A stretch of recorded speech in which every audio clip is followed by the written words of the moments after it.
church. He leaves everything. And God is a very just God. God looks at circumstances. It's not like human beings that are one-sided. So I leave that side to God. But one thing is there too. What you sow in life, that you also reap. If his children also may not be concerned about such a man. It's a wasted life.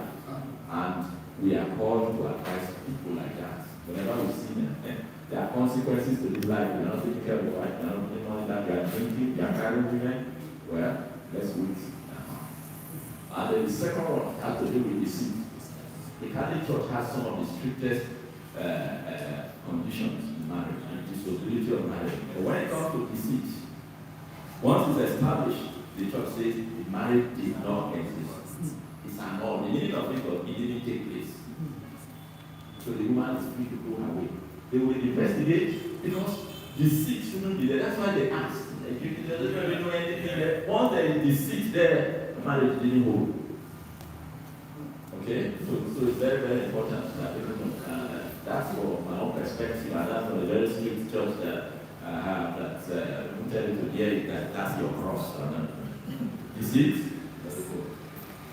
Then the third one has to do with it. Okay, yeah, father-in-law. Wow, that one, the husband will sit with the wife. It's always better for the partner whose side is creating problem to address it. Because when you talk, there's a way you talk, your father will take it for being insult, being rude to him. That will not be good. But your wife, let her know the damage is this kind of demand is putting, especially if the man's resources are not overflowing. You are managing. Your priority is always your family. Family comes before ministry.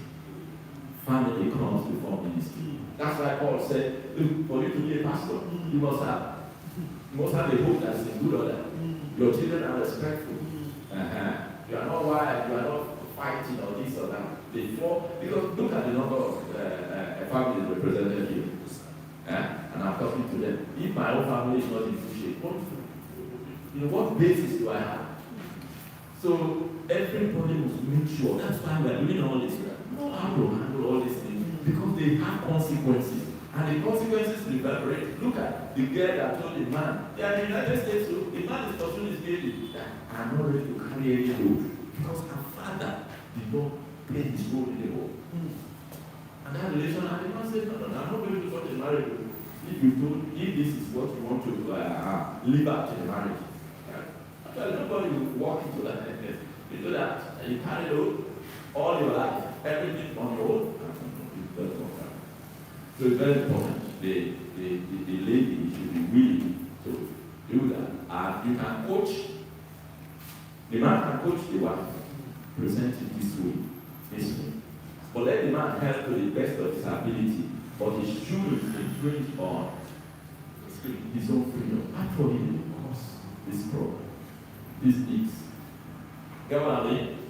Most self-respecting families, shouldn't put body in their children. They shouldn't.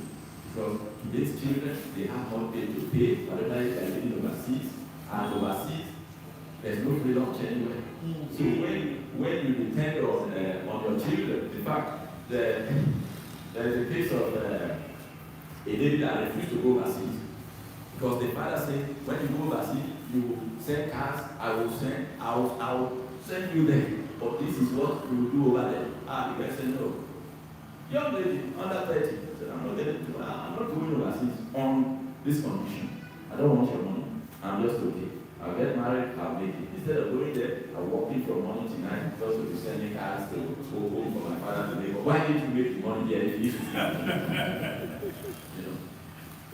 Okay. Okay. Before that, Reverend Canon, I think I want to also make comments on that.